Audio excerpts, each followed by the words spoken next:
खुरुमजरी मयाम ngasidi u morok yam satina hauba achar sembagi recipe makhal ama mayam da share tawjarake mayam na youtube da u morok achar sembagi video di mayam ama ubiramani aduda asigi u morok achar se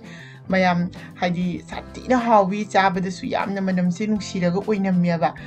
ado achar se karamna semgani haibado ai video si da mathang mathang adum haijarake mayam video si skip amta tawdana loiba fawo meeting tabi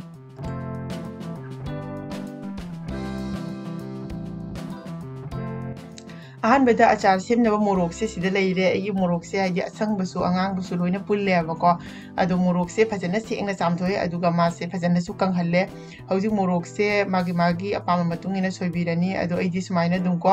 हाइदि याम सागल्लेबा अदुना थांगना तौले काटिसिना ओइना कए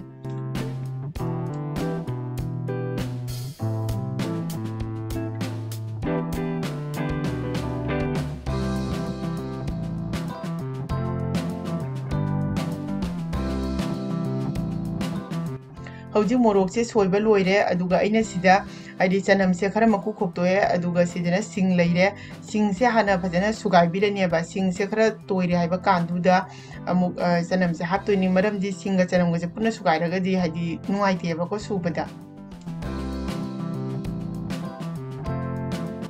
सिंग से खरा तोइरे अदुना हौजी चनम से हापचलनी अमुक अदुगा पुना अमुक सुगाइ बिरने अनि से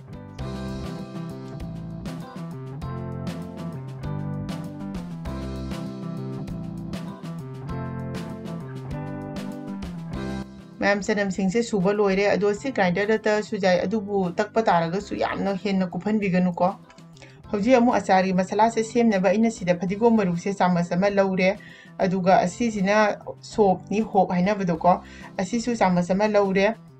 असिसु हापचलनी अदुगा असिदना को अजवाइनी अचारदि अजवाइन से हापगदि महौ लई अदो अजवाइन से चामच अमा लौरे असिसु हापचलनी अदुगा असिसिना जीरानी जीरा सिसु चामच अमा लौरे असे जीरा सिसु हापचन बिरनी अदुगा मेथी से चामच तंखाय मा हापिनिको अदुगा सिदना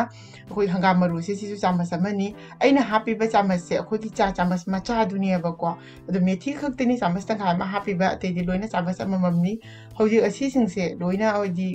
पुन्ना पुंछल मतुंगदा खांग अमदा थांगलगा मैसे लो फ्लेम थमगा खितंग मासे हाइदि खिता केमबगी चांगदो अदु फाउबा साहलनी अदो हौजिक असि केमे अदुना गाइनिंग जार अमदा हापचल्ले हौजिक असि फजना तखाइबिरनी खितंग ngौरगा तकपसिना मनम नुसिबा हेलिको अदो हौजिक खांग अमा थांगले अचारगी थौरांग लोइरबनिना हौजिक अचार से सेमजरगे हौजिक अहानबदा थाव से हापनी अचारगी दि हंगाम थावगी मखा पोनबनिको हंगाम थावसिना हेलि महौ लैबा अदो अचारगी नि खितंग यामना हापिरनी थाव से हाना फजना साहलनी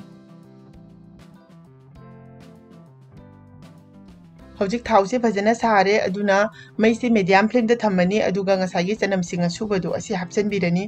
चनम सिंग असुब से ngahaktang ngौबिरनी अदुगा चनम सिंग असुबसिना खरा मुले हाइबा कांदो अदुदा मई से हौजिक लो फ्लेम दा थमबिरनी लो फ्लेम दा थमला मतुंग दा हिंग से अखोइना खितंग हापचन बिरनी हिंग हापसे अचार दा यामना महौ लै अदुगा अचार से ओइनमगा बनम सु नुसिहल्ली दो हौजिक असि पुन्ना फजना ngahaktang ओटबिरनी मई सिदि को अचार से लोइबा फाउबा अदुम लो फ्लेम दा थमदोइनेबा हौजिक मोरोक से हापचलनी मोरोक से हापचलब मतुंगदा मिनिट अनिमु मासे ngौबिदोइनी ngahak ngौरब मतुंगदा हौजिक हाइदि मोरोक से खरा थुना पथरकनबैदमकता इसागी चांगदा थुम से हापचलनी अदो थुम से अखोइगी मोरोक से उ मोरोक ने याम साइदनको अदुदुना मोरोक सिगा थुम से चानानबा मोरोक थुम से सु दुम खितंग याम तक दुम हापिरनी अदुगी मतुंगदा फजना अमुक्तंग ओटपिरनी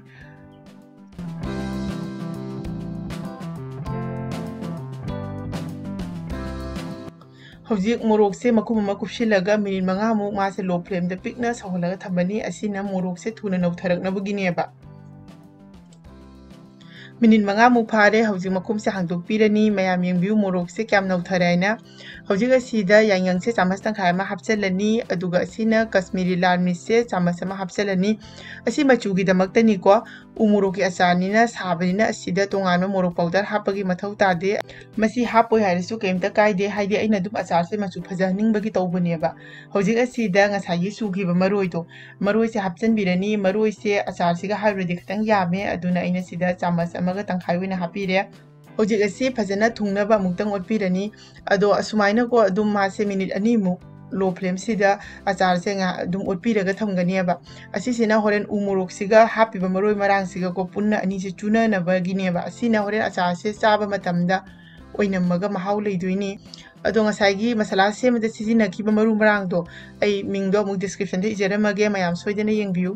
मिनिट अनि मुंगौर मतुंगदा इना सिदा लेबु से तंखाय मा लौरेबको लेबु ओइना लौगे याइ नत्रगा विनेगर ओइना लौरसु यागनी अदो लेबु से मही से सुमजनबीरे अदो मयामना विनेगर ओइना लौबा तारगना विनेगर रो अखोगी चामच अचौबा लेदनको अदुदो अनिगी चांगना इना हापिरिसे लेबु ओइना हापसु यानी विनेगर ओइना हापसु यानी अनिमक कैमता काइदेको हापनिंगबा दुम हापियु हौजिक असी फजना अमुक्तंग ओटपीरनी अदुगा लेबु अमदि विनेगर हापिसिना अचार से कुइना थंबा यानबगिनी अदो हौजिक अचार से सेंबा लोइरे मयाम यंगबियु हौजिक अचार से सेंबा लोइरबनिना फजना इंगहलनी हौजिक अचार से फजना इंगे अदुना अइना सिदा ग्लास की जार मचा मा लौरे मागी चनगदबा चांगदको अचार से यामना यामदबनिना यामना चौबा लौद्रे हौजिक असी ग्लास की जार सिदा हपचन बिरनी जार से फजना तेंगथोगा को मसि नुसादा खतना कंगहलगनी अब अइना हापिसे अदो असी के अचार से दी अमु आइडी नुसादा फौरगा दि कुइना थमगा चाबगी केमता मथौ तादे हौजिक सेमिसे हौजिक एकता दुम चाबा यारे मया अदो असी के अचार से अखोइना को चही अमा थम्बद कईमता कायदेबा हाइदी मासे अखोइना यामना कुइना थमनिंगबा तारगदी थाव से खितंग यामना हापीरो अचार से सेंबा मतमदा दु नत्रगा अचार से सेंबा लोइरगा अखोइना सुमनगो थाव से फजना साहलो अदुगा इंगहलगा अचार से थुमनबा हाइदी मागी जार से थुमनबा दु थाव से हापियु अदुइबा तारगदी याम साथिना कुइना चही अमा अमदगी सुहेना थम्बा यागनी अदो मयाम असिनी ngasiगे एगी उमुरोक के अचार की रेसिपी असे मयामना वीडियो से नुंगाइरगदी चैनल असिबो लाइक शेयर सब्सक्राइब तौबा काउबिगनु मयामना सेमनिंगो मथे लेरगसु अदुम हाइबिरउ आई मखा ताबा वीडियो सिंदे सोइदना अदुम सेमजरके ngasiगिदी मतांग असिदे लोइसिनजरगे बाय बाय।